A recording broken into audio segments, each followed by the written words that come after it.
नमस्कार. मी दीपक मधुकर बोंडवे, प्रभाग क्रमांक 16 मधून भारतीय जनता पार्टी अ, निवडणूक लढण्यास इच्छुक आहे.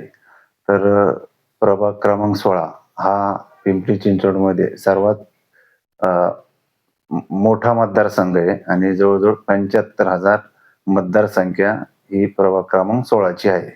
आणि हा प्रभाग साईनगर मामुर्डी त्यामध्ये किवळे, विकासनगर, रावेत, भोंडवे कॉर्नर आणि गुरुद्वार हा एवढा मोठा प्रभाग आहे.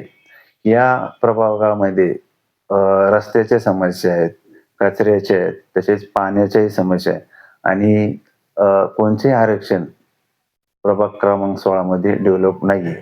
म्हणजे प्लेग्राऊंड असेल, अ, गार्डन असेल किंवा दवाखाना असेल, अग्निशामक अग्निशामक स्टेशन असेल, या असं कोणचंही आरक्षण विकसित न झाल्यामुळे मोठ्या प्रमाणात येणाऱ्या काळात एवढ्या मोठ्या लोकसंख्येला समस्येला तोंड द्यावं लागतंय. त्यामुळं माझं पहिलं ध्येय असेल, की आपल्या प्रभागामध्ये अ, प्लेग्राऊंड असेल, गार्डन, दवाखाना आणि अ, ज्या शाळेचे आरक्षण आहे, त्या सरकारी शाळेचे आरक्षण आहे, ते डेव्हलपमेंट झाले पाहिजे. आणि रस्त्याचं जाळं जे काही अपूर्ण रस्ते आहेत, ते पूर्ण करायच्यात आणि पाण्याचं नियोजन एक करायचंय. कारण पाण्याची समस्या ही रावेत, किवळे, मामुर्डी भाग हा मोठ्या प्रमाणात डेव्हलपमेंट होत असताना इथं पाण्याची समस्या मोठ्या प्रमाणात जाणवत आहे.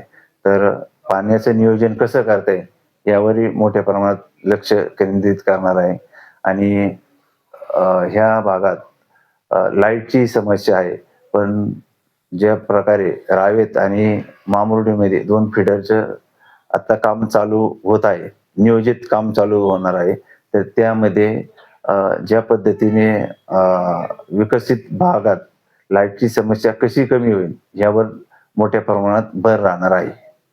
आपण अनेकदा या संदर्भामध्ये आपण सांगितलेल्या ज्या प्रभाग क्रमांक 16 मध्ये ज्या काही अडचणी निर्माण झालेल्या आहेत आणि त्या आरक्षित जागा आहेत की हॉस्पिटल असेल, अग्निशमक असेल, शाळा असेल, या सगळ्यासाठी आपण प्रयत्न केलेले आहेत. आणि ह्या प्रयत्नाला आपल्याला म्हणजे यशस्वी करण्यासाठी आपण पुन्हा एकदा पिंपरी चिंचवड महानगरपालिकेच्या निवडणुकीला समोर जात आहे. नेमकं तुमच्या आणखी याच्यापेक्षा जलिद प्रश्न कुठला असा आहे का तुम्हाला काही वाटतं? आता एवढ्या मोठ्या प्रभागामध्ये ज्याप्रमाणे तुम्ही विचारलं, की जे मी रस्ते, लाईट, पाणी आणि आरक्षणासंदर्भात बोललो. तर ह्या तर समस्या आहेच. पण ज्या पद्धतीने अ, एवढा मोठा प्रभाग आहे, तर ह्या प्रभागामध्ये अ, अं, थोडक्यात की आठवडे बाजार हे रस्त्यावर भरतात. त्यामुळे ट्रॉफिक ही मोठ्या प्रमाणात होतात. त्यामुळं काही घटनाही ॲक्सिडेंट सारख्या होतात. तर भाजी मंडई झाली पाहिजे आणि ज्या पद्धतीने इथे आयटीशियन्स मोठ्या प्रमाणात आहे रावेत, किवळे, मामुर्डी ह्या भागात. तर त्यांच्यासाठी पण ज्या काही सुविधा असतील आणि प्रभागाच्या एक चांगल्या विकासासाठी जेवढे प्रयत्न करता येईल तेवढे मी करणार आहे. आपल्या प्रभागामध्ये मोठ्या प्रमाणात महिलांच्या सुरक्षेचा संदर्भ मोठा विषय समोर येत आहे. त्याचबरोबर गुंडगिरीचा प्रकार जास्त मोठ्या प्रमाणात आहे. राजकीय पुढारी कुठेतरी त्यांना अभय देऊन या ठिकाणी दहशत माजवण्याचा प्रयत्न करतात. त्यासाठी आपण काय प्रयत्न करणार आहोत? ज्याप्रमाणे पूर्वी देव रोड पोलीस स्टेशन हे एकच होतं म्हणजे रावेत, किवळे, मामुर्डी भागात. तर आता किवळ्याचा अर्धा भाग आणि मामुर्डीचा भाग. म्हणजे इतरही देवरोड पोलीस स्टेशनमध्ये हे 2 भाग आहे. बाकीचे देवरोड किंवा जे आहे मला त्याबद्दल नाही बोलायचं, की अर्धा किवळ्याचा भाग आणि साईनगर मामुर्डी हा देवरोड पोलीस स्टेशनमध्ये येतो आणि अर्धा किवळ्याचा भाग आणि रावेत हा भाग रावेत पोलीस स्टेशनला येतो. तर ज्याप्रमाणे आता रावेत पोलीस स्टेशन झालेलं आहे, तर तिथे अपुरी जागा आहे. तर मी मध्यंतरी की रावेत पोलीस स्टेशनला जागा मिळावी आणि एक नियोजित चांगली इमारत अ, बांधण्यात यावी याच्यासाठी मी आयुक्त अंगला पत्र दिले होते आणि मीडियामार्फतही ह्या गोष्टीचा मी प्रसार केला होता.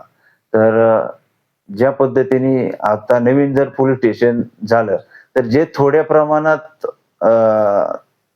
राजकीय पुढाऱ्यांच्या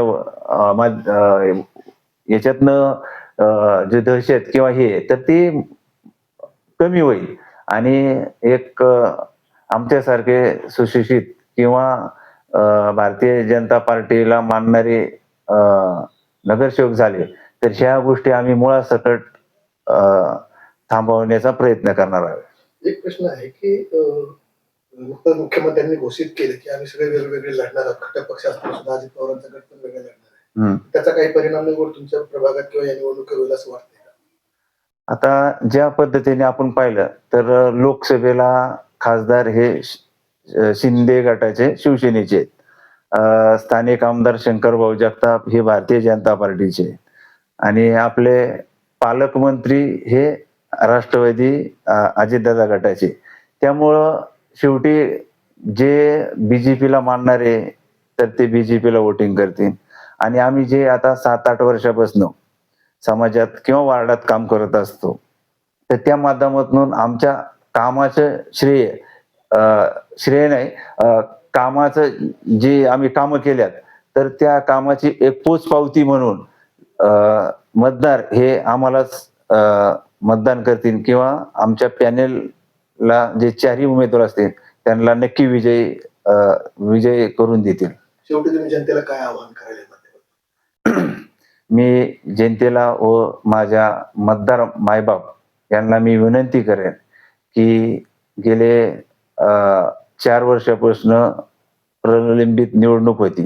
आता 2017 नंतर आज म्हणजे जवळजवळ 26लाच मतदान होत आहे आणि कॉर्पोरेशनचं इलेक्शन होत आहे.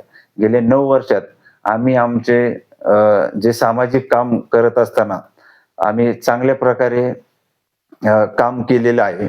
जसं ज्याप्रमाणे शंकरभाऊ जगताप यांच्या माध्यमातनं आणि मी ह्या रावेत पोस्ट ऑफिससाठी गेले 2 वर्षापासून प्रयत्न करत असताना त्याचं प्रत्यय म्हणून हे आपण पाहिलेले एक आपल्या प्रभागाचा चांगला विकास जर घडवायचा असेल तर आपण भारतीय जनता पार्टीचे 4ही उमेदवार असतील त्यांना भरघोस मतांनी विजय करून दिले तर येणाऱ्या काळात ज्या प्रभागातील अडीअडचणी किंवा ज्या सुविधापासून सर्व मतदार राजा वंचित आहे तर त्या सुविधा आम्ही 100% पूर्ण करण्याची हमी देतो.